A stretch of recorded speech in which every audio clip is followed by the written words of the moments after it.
I'm going to do my paper on Trayvon Martin. Trayvon Martin was a 17-year-old African-American high school student. He was shot dead in Sanford, Florida on February 2012.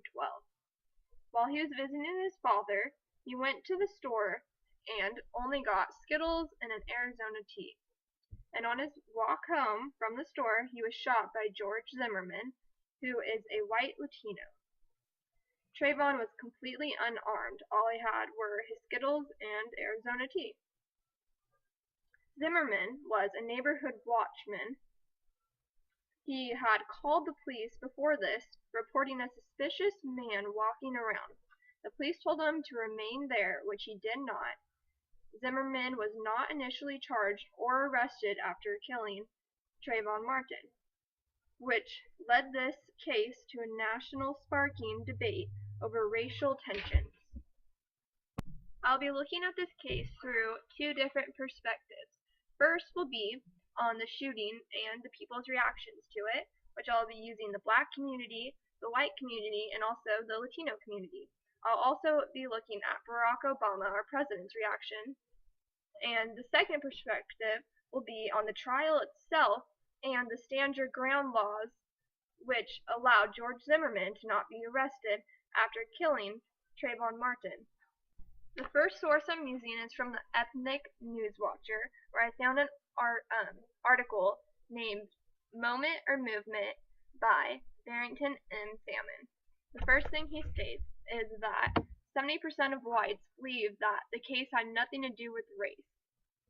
And he goes on to talk about how whites are kind of blinded by what's going on and how it's not a racial problem. Another article that I'm using from the same source, Ethnic Newspaper, is the Justice Demanded in the Death of Trayvon Martin by Mark H. Morial. In the article, he goes to talk about how he is a black man and how being a young black man is the hardest job. Black men are more likely to be jobless, in jail, or labeled suspicious, leading them to be killed. He is also demanding equal justice, not only for Trayvon Martin, but for the whole black community. The second source I'm using is actually from the White House, and it is Remarks by the President on Trayvon Martin by James S. Bradley. And Barack Obama goes to talk about how it's important to recognize the African American community is looking at this issue through a set of experiences in history that doesn't go away. He also goes to talk about the things that we should do to prevent this in his article, and some of the things he talks about is first of all, the law enforcement, that they need to be trained under certain levels so that we don't have mistakes with the system that sometimes currently exist. Second is to examine some local laws and state laws, such as the Stand Your Own Ground law, which is abided by in Oregon too. And third is to think about how we holster and reinforce our African American voice in the United States. The third source I'm using is actually from PBS NewsHour, and it's a video on how Trayvon Martin case could affect stand your ground laws across the U.S., which Barack Obama had talked about earlier in the other article.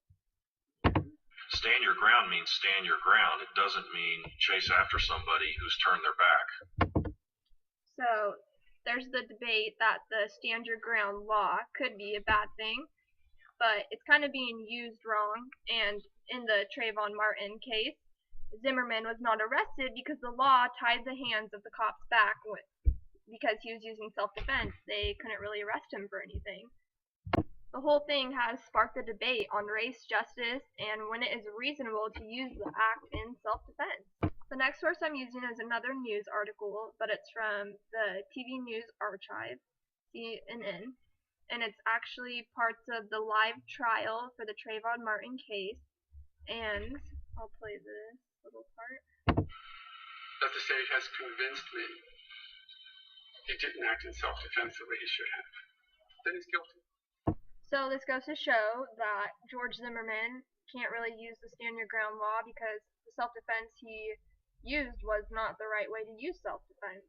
But the case still continued even with that said, and of course it still went worldwide with everything about Trayvon Martin and earning justice for him, not only in the courts, but for African Americans around the world. The last source I'm using is from Fox News Latino. So since George Zimmerman was considered a white Latino, I wanted to get the Latino standpoint on it. And the Latinos say, or the Latino community says, they raise a issue about the way this country thinks about ethnic groups.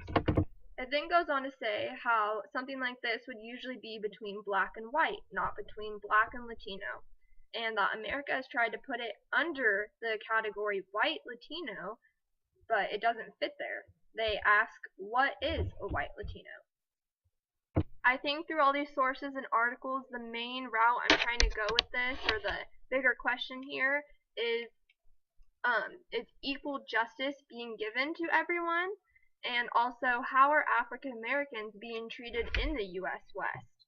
I'd like to research more about it and figure out how this Trayvon Martin shooting has opened up this whole new level of how we don't have an equal justice anymore, or did we ever have an equal justice?